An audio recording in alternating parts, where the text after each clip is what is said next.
Rabbisi olan Allah kendisini bildirdi. Emrini bildirdi. Tüm peygamberler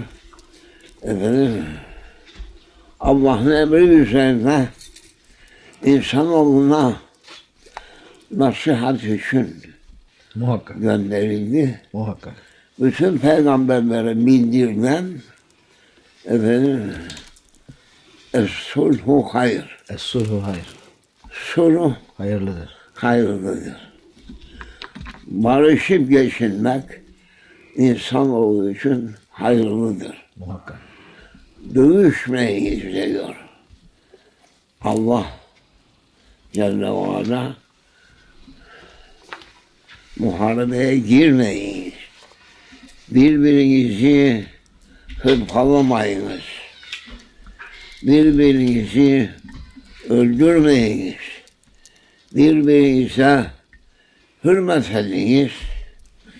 Hizmet ediniz. İnsanlık budur. İnsan şeytan değildir.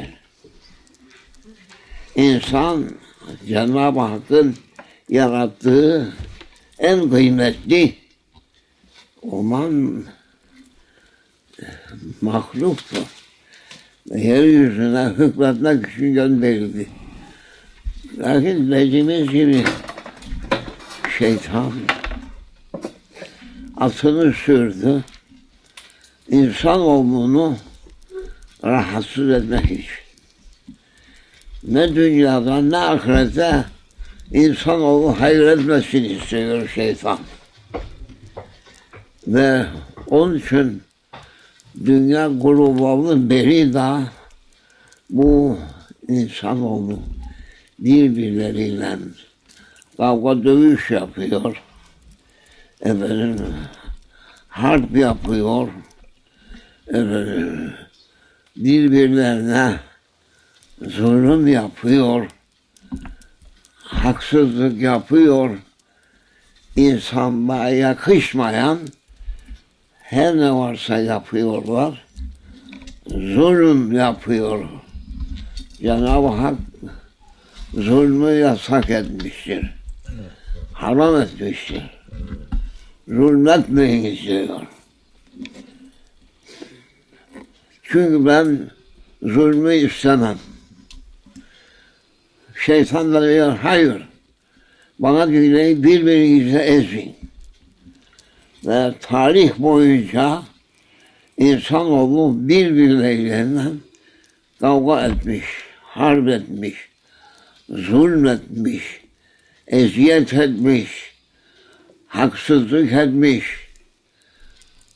zalim olmuş. Bu şeytanın talimidir. Ve insanoğlu cahilliklerinden şeytana uyuyor. Kendini yaratana uymuyor. Dinlemiyor. Şimdi biz bu Kıbrıs üzerinde yalnız Kıbrıs değil şimdi bütün dünya birbirlerini ezmek için, birbirlerini öldürmek için, birbirlerine zalimlik yapmak için seferberdir. Bütün yaptıkları, yani 21. asır bu. Bütün milletlerin uğraştığı ben birinci olayım, ben kuvvetli olayım, bütün insanlar bana boyun eğsin, bana secde etsin, beni Tanrı yerine kabul etsin. Şeytan bunu tavsiye ediyor. Maalesef bugünkü bütün dünyanın bütün dünyanın yaptığı, Babam var. uğraştığı, efendim, bugün budur. Allah. Kıbrıs bir küçük bir adadır. Duyuyor mu şey? Duyar mı? Yaklaş oraya. Ha.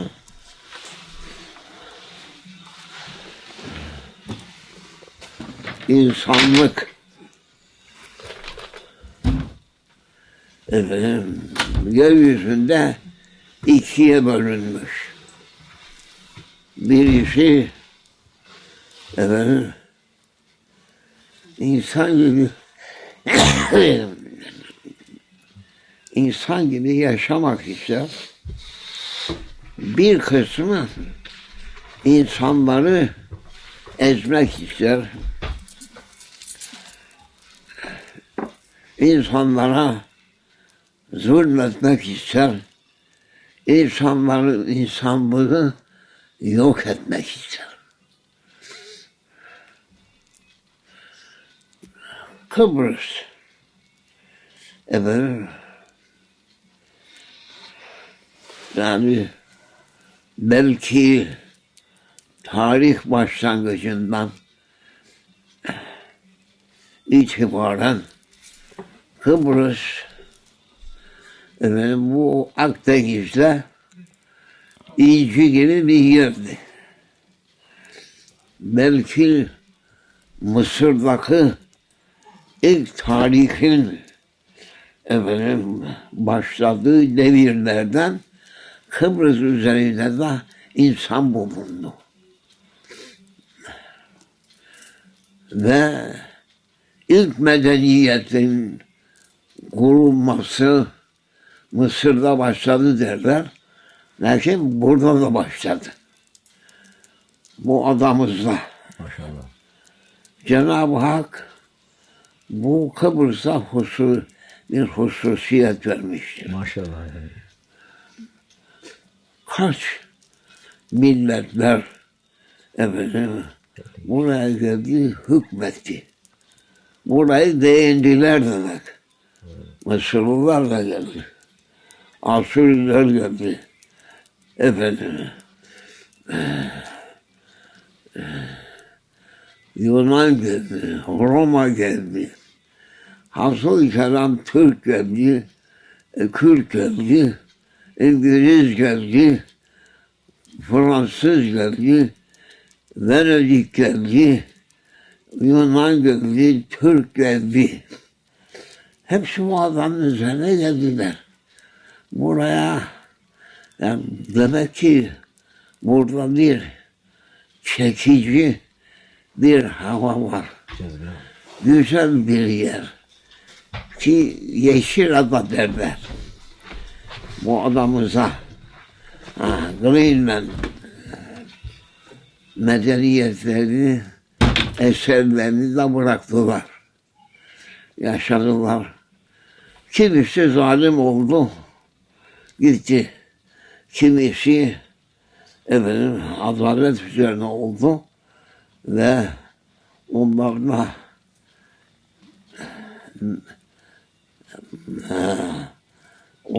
net olundu. Efendim,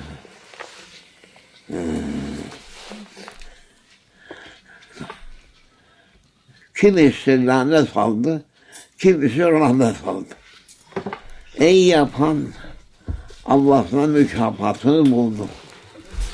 Evet. Kötülük yapan o da cezasını buldu. Şimdi biz burada bir avuç insan sayılıyoruz.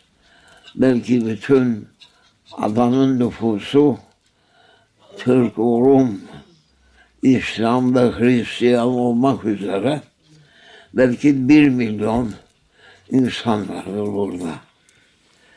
Evet. Şeytan bizi birbirimize düşürdü. Yani manasız ve mantıksız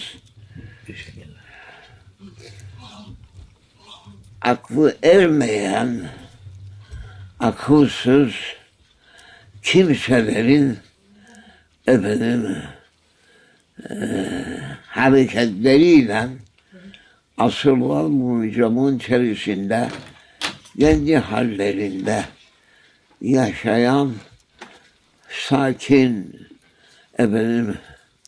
yavaş insanlar birbirlerine düşman oldular. Yani şeytan Kıbrıs hakkındaki gayretini tamamladı ve işlediğini yaptırdı. Şimdi belki 500 senelik, belki 400 senelik bizim komşuluğumuzu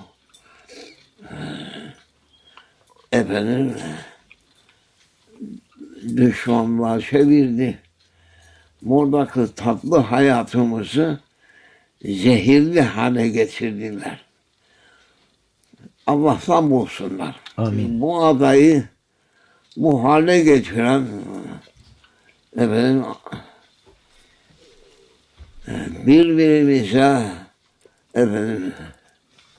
saygısı ve hürmeti bulunan ehli kitap onlar. İsa peygamber ümmeti. Biz Hz. Muhammed sallallahu aleyhi ve sellem ümmeti olarak beraber geçindiğimiz bu rahat hayatımızı bozdular. Allah onların cezasını versin. Amin. Şimdi öyle bir hale getirdiler ki bu ada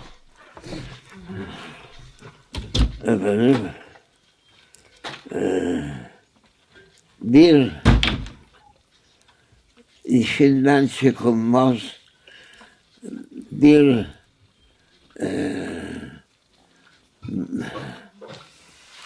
problem oldu. Bütün dünyanın başını ağrıtıyor. Bizimkilerin başı ağrıyor.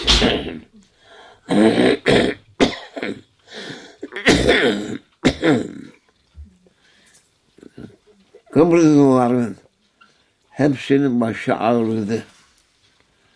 Ne için? Birisi bir tarafı istedi. Türkler Türkleri istedi. Rumlar Rumları istedi. Sükunet düzen o adamız bir muharebe meydanına döndü. Şimdi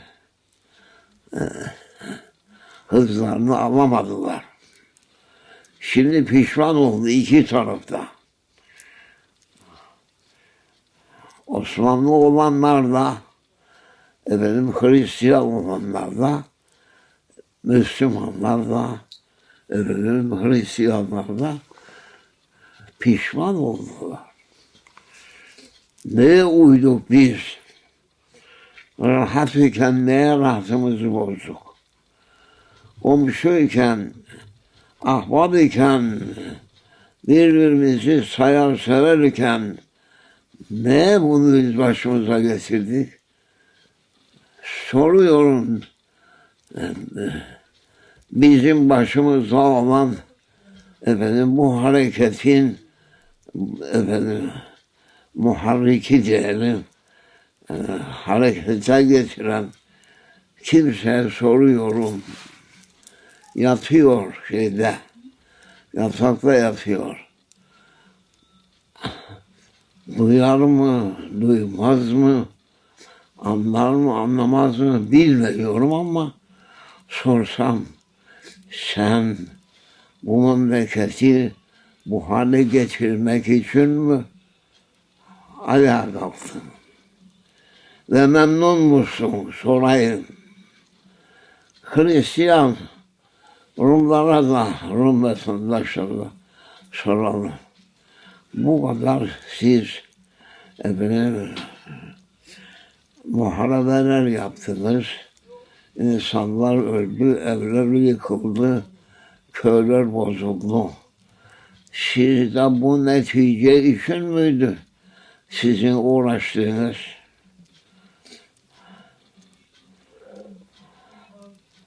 Makaryos Rumların başındaydı. Şimdi Makaryos'a ben sual sorsam, memnun musun bu vaziyetten? Hayır diyecek. Denktaş'a sorsam, memnun musun bu halden? Hayır diyecek. Peki ne için akıllı adamlarınıza sormadınız?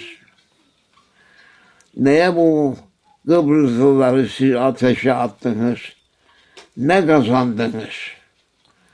Türkiye'ye de sorarım. Bu kadar külfet altına girdiniz Kıbrıslılar için. Memnun musunuz? Kıbrıslılarına soruyorum. Buradaki Türkiye'nin hareketi efendim size bir şey kazandırdı mı? Rahat oldunuz mu? Beğendiniz mi? Hiçbirisi müsbet cevap vereceği yok. Şimdi efendim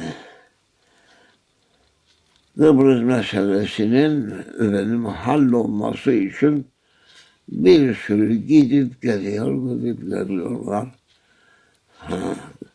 Meridis'ten Denktaş 40 sene gitti geldi. Efendim ne parasıdır o? Letra Palas. Ha? Letra Palas. Petrol. Letra.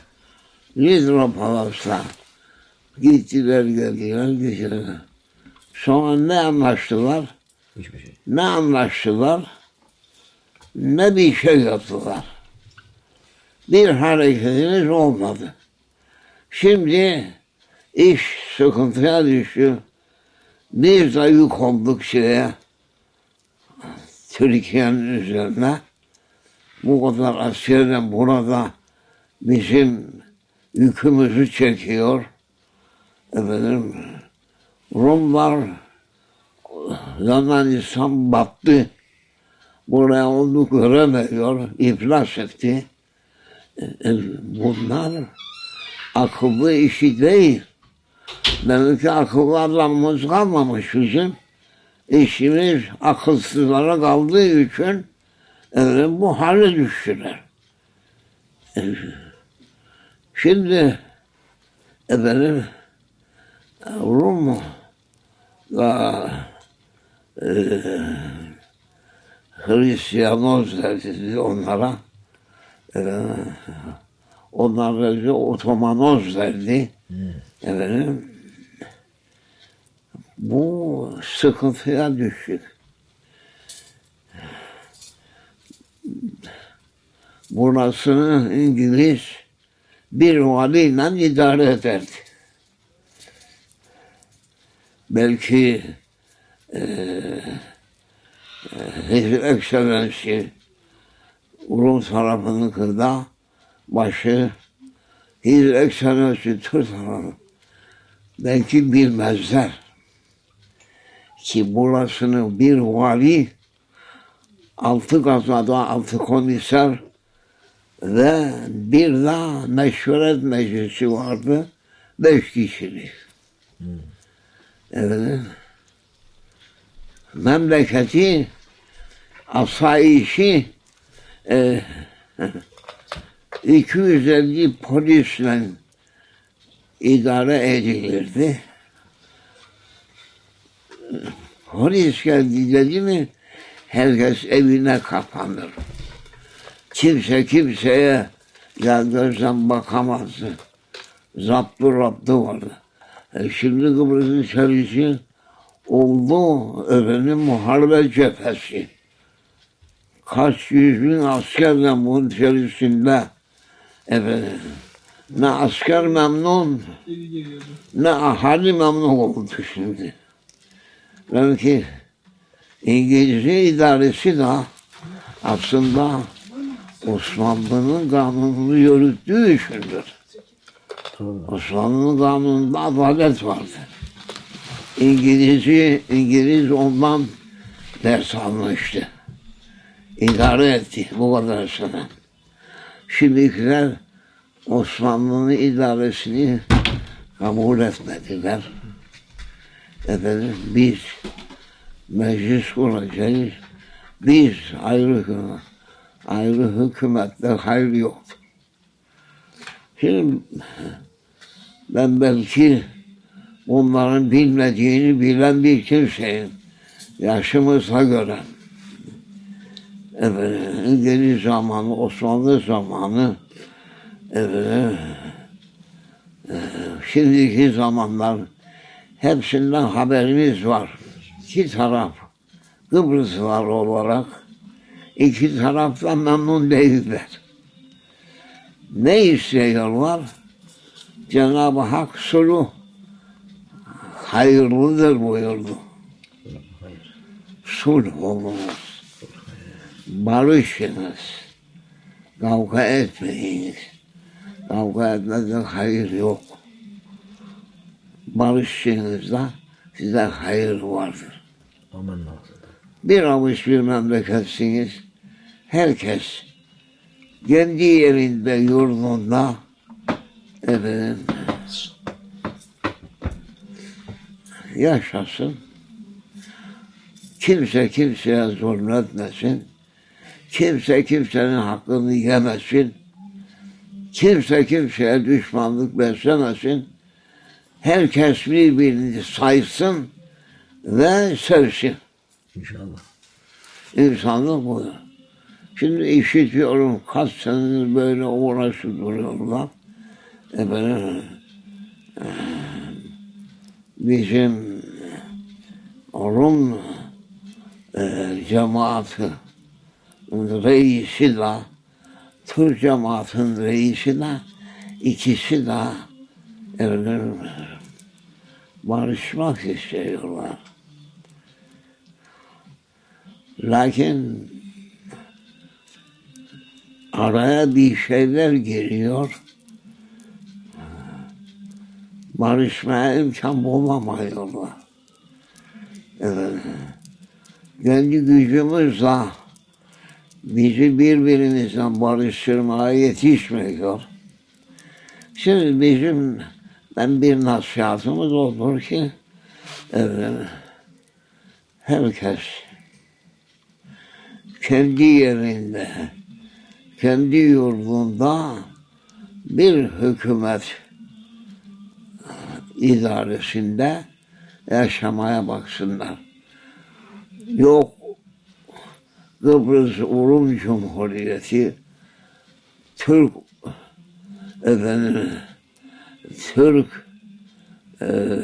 Cumhuriyeti, bu zaten bir karışık bir yerdi.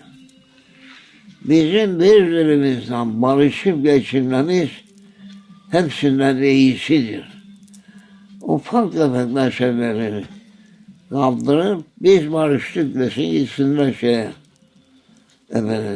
Milletler Meclisi'ne. Bizi barıştırın desinler. Veyahut Avrupa'ya birliğine gitsinler.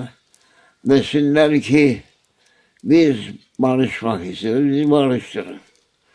Büyük devletler kendi kuvvetlerini korsa biz barışırız. Neyse kıyamet kopar ve Kıbrıs'ın işi gibi kaç memleketin işi görülmez. İşte görüyoruz. Evet. Suriye'de olanı, Mısır'da olanı, Libya'da olanı, Afrika'nın şimalinde olanları, Kongo'da, bilmem Mango'da olanları görüyoruz ki bunlar insanlığa yakışmayan hareketleri. İnsan öldürmesi Allah'ın haram ettiği en büyük yasaktır. Ceza çekerler. herkesin gidip varacağı yer Allah'ın divanıdır. Zalimlerin hakkından ben gelirim diyor Cenab-ı Hak. Bırakmam onları. Onun için şimdi siz birkaç kimseler efendim veya başımızdakiler bu bizim yani çok basit bir yani nasihattır bu. Efendim yani biz de rahat değiliz. Bu millet rahatsız olunca biz rahat değiliz. Biz buradaki insanlarımızın kim olursa olsun rahat yaşamasını isteriz. Haksızlığa biz razı değiliz. Cenab-ı Hak buyurdu ki ey benim peygamberlerim hak sahiplerinin hakkını veriniz. Vermezseniz benim kamçım gelir size. Terbiye ederim. Şimdi onun için onlar daha Allah'a inanan, peygamberlerine inanan cemaattır, Rumlar. Biz de Allah'a inanan, Efendimiz'e inanan, bütün peygamberlere inanan, gökyüzünden inen kitaplara inanan kimseleriz. İnanmayanlar, onların sonu gelmez. Onun için bu efendim bizim birbirimizden barışmamız Allah'a sevgilidir. İnşallah. Cenab-ı Hak ister. Barışsınlar diyor. Barışın size yardım edeyim. Barışmazsan size yardım etmem. Barışmadığınızda size şeytan musallat olur. Şeytanın elinde kalırsınız. İşiniz zordur. Evet, bu birkaç sözümüz vardır. Tabii biz yaşımızı başımızı aldık şimdi. Gençlerimize nasihat ediyoruz. Efendim, bizim de yani Adnan'ın Kıbrıs Adası'nın idaresinin efendim dine dayalı bir devlet olmasını isteriz. Ki Allah'ın kanununu yürütecektir. Dinlemezlerse çekecekleri var. Teşekkür ederim dinleyenlere. İşlerini Allah ileri götürsün. Ve isabileri gidecektir. Efkaristo Baraboli. Geriye ne diyor adı? Hristos musunuz? Hristofyas. Ha? Hristofyas. Hristofya. Niyetlerine göre Allah kuluna verir. İnşallah. Niyetleri iyiyse bizim de onların da Allah bize yardım eder. Niyetimiz kötüyse yardım etmez şeytan getirir oraya. Ümit ederim ki iş düzelecek. İnşallah. Bu bir nasihattır. İnşallah. Teşekkür ederim. Allah razı olsun. Efkaristo Baraboli. Eliniz ayağımız buradan oraya ancak görür. Yoksa ben de gelir söylerdim, mecliste konuşurduk. Allah saat afiyet Şimdi versin. şeyiniz yok. Allah gücünüzü, kuvvetinizi artırsın. Şimdiki iyi niyetli insanlarımız iki taraftan ufak tefeye bakmasın, barışsın. İnşallah. İnşallah. Allah yardım etsin. İnşallah. İnşallah. Allah yardım etsin. Teşekkür ederiz. Baş üstüne.